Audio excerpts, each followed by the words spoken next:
बिस्मिल्लाहिर्रहमानिर्रहीम। अस्सलाम वालेकुम मेरे प्यारे किसान भाइयों, मैं हूं मुर्तज़ा भट्टी। आप देख रहे हैं मेरा यूट्यूब चैनल मुर्तज़ा भट्टी ऑफिशियल।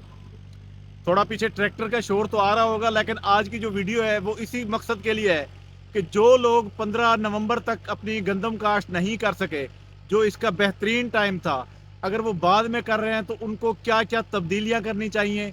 इसी वजह से आज का ये प्रोग्राम हम आपके साथ शेयर कर रहे हैं। उम्मीद करता हूं कि आज के ये जो प्रोग्राम है इसके अंदर जो जो चीज़ें हम आपको बताएंगे, अगर आप उसको फॉलो कर लेंगे तो इंशाल्लाह आपको एक अच्छी फसल काश्त करने और एक अच्छी औसत लेने में मददगार साबित होगी। आगे बढ़ते हैं। आगे बढ़ने से पहले मेरी रिक्वेस्ट है कि आप मेरे चैनल को सब्सक्राइब कर लें, बेल आइकन के बटन को दबा दें ताकि मेरे आने वाली तमाम वीडियोज़ आप तक आ सके। तो किसान भाइयों, आज की जो वीडियो है वो उन भाइयों के लिए है जिन्होंने 15 नवंबर तक अपनी गंदम काश्त नहीं कर सके और वो अब काश्त कर रहे हैं। अब जो गंदम काश्त कर रहे हैं उसके लिए क्या कुछ ज़रूरी है। देखें जी, सबसे पहले तो जैसे आपको पता है ज़मीन की तैयारी हमेशा एक बेहतरीन अमल होता है। अच्छे तरीके से ज़मीन की तैयारी करेंगे, नरम और भुरभुरी ज़मीन बनाएंगे तो आपका जो सीड है, आपके जो बीज है वो एक अच्छी तरीके से पैदा होगा। तो आज अगर आप 15 के बाद काश्त कर रहे हैं तो पर डे के हिसाब से या पर वीक के हिसाब से, तो इस तरह मैं बताऊंगा कि मिसाल के तौर पर आज 17 नवंबर है, 2 दिन 15 नवंबर से ऊपर हो चुके हैं। तो जो भी बंदा काश्त करे, अगर वो 1 एकड़ के अंदर 50 किलो बीज डालता है तो अब वो 52 किलो बीज डालेगा। 1 किलो एक दिन के हिसाब से उसने गंदम बढ़ाना है। यानी अगर एक हफ्ते बाद आप कर रहे हैं तो आपको 5 से 6 किलो 7 किलो गंदम बढ़ा देना है। एक तो ये आप इस बात का ख्याल रखें। ज़मीन की तैयारी के बाद दो तरीके हैं, जैसे छट्टा है, ड्रिल है। दोनों तरीके अच्छे हैं, लेकिन ज़्यादातर जो लोग हैं अभी, जैसे मेरे पीछे इस वक्त गंदम आज 17 को हो रही है, तो ये ज़मीन को तैयार करके रूटिवेटर करके अच्छी तरह करके उसके बाद ये गंदम का छट्टा करके फिर उसके ऊपर हल्का सा रूटिवेटर कर रहे हैं ताकि वो बीज थोड़ा सा नीचे चला जाए और उसको बेहतरीन तरीके से वो स्विंग हो सके। तो इसी हवाले से आज का जो प्रोग्राम मैं बता रहा हूँ कि जो गंदम की काश्त है, जैसे जैसे आप थोड़े बढ़ाते जाएंगे, आप गंदम के उसमें आपने वो थोड़ी सी मिकदार बढ़ाते जाना है। अब मिकदार बढ़ाने के साथ साथ आपने क्या करना है कि आपने डीएपी की खाद जो है, पोटाश जो है, ये दोनों खादें जो है बुआई के वक्त आपने डाल देनी है।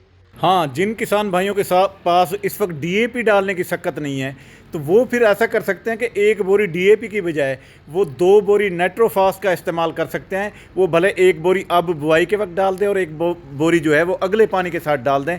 तो इस तरह जो उनकी डीएपी की जो कमी है वो किसी हद तक, बल्कि 80% तक वो कमी पूरी की जा सकती है। उसके अलावा आपके पास अगर जिन्होंने अभी तक काश्त नहीं की और उनके पास गोबर वगैरह कोई पड़ी है गली सड़ी, अगर वो उनकी अपनी पड़ी है और वो उठवा के अगर इसके अंदर डाल दें तो उससे भी आपकी जो डीएपी की कमी है वो काफ़ी हद तक पूरी हो सकती है। हाँ, ये है कि जो आपने गोबर इस्तेमाल करनी है इसका ये ख्याल कर लें कि उसको बारीक अच्छे तरीके से पहले मिक्स करके बारीक करके उसको छान के इस्तेमाल करना है। उसका आपको ये फ़ायदा होगा कि वो आपको ज़बरदस्त उसका रिज़ल्ट मिल जाएगा। तो इस तरीके से आप ये काश्त कीजिएगा, इसका आपको बेनिफिट भी मिलेगा। और जब आप गंदम के ये काश्त करेंगे जिस तरह ये छट्टा हो रहा है तो इंशाल्लाह उसका जो रिज़ल्ट है वो डीएपी से भी बहुत अच्छा निकल आएगा। ये जो देसी तरीका है ये भी एक बड़ा कारगर है और बेहतरीन है। इसके अलावा अगर आपके पास जिस तरह मुर्गियों के फार्म होते हैं उसकी उसकी जो वो होते हैं, वहाँ से उनके जाके जो मैनोर है वो अगर आप लेके वो डाल दें तो वो उससे भी आपका बहुत ज़्यादा फ़ायदा हो जाता है। और उससे ये होता है कि आपकी जो डीएपी की कमी है वो काफ़ी हद तक कम पूरी हो सकती है। वरना डीएपी आपको लाजमी डालनी पड़ेगी और पोटाश तो लाजमी ही है। पोटाश इसके लिए बहुत ज़रूरी है। अगर आप पोटाश नहीं डालेंगे तो उसमें आपकी बहुत ज़्यादा जो है वो औसत में कमी आ सकती है। पोटाश और डीएपी ज़रूरी है, लेकिन डीएपी का जो मुतबादल है वो भी मैंने आपको बता दिया कि आप इस तरह कर सकते हैं। तो ये इसके दोनों तरीक़ेकार हैं। अगर आप इस पे अमल कर लेंगे तो आपकी ये खाद जो है इंशाल्लाह उसकी कमी पूरी हो जाएगी। और ये देखें, ये छट्टा इन्होंने किया हुआ है। ये छट्टा मैं आपको दिखा रहा हूँ जो इन्होंने करके इस वक्त जो है वो दिखाया हुआ है कि ये छट्टा कर रहे हैं। उसके ऊपर जो है ये देखें, ये रूटिवेटर से हल्का हल्का कर रहे हैं।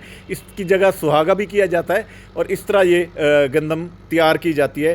तो ये बताना था। अगर जो लोग मेरे अगर वीडियो देख रहे हैं जिन्होंने 15 तक काश्त कर ली है और उन्होंने पहले उसमें बुआई के वक्त ये चीज़ें नहीं डाली, तो वो अब पहले पानी के ऊपर इसको लाजमी डाल दें। और साथ सल्फ़र की जो मिकदार है 5 से 6 किलो सल्फ़र फी एकड़ के हिसाब से वो लाजमी डालें। उससे भी फ़ायदा होगा। ख़ास तौर पर पोटाश जो है वो आपकी टिलरिंग अच्छी करेगी। जो फास्फोरस है वो भी आपकी जड़ें मजबूत करेगी, उसको टिलरिंग बढ़ाएगी।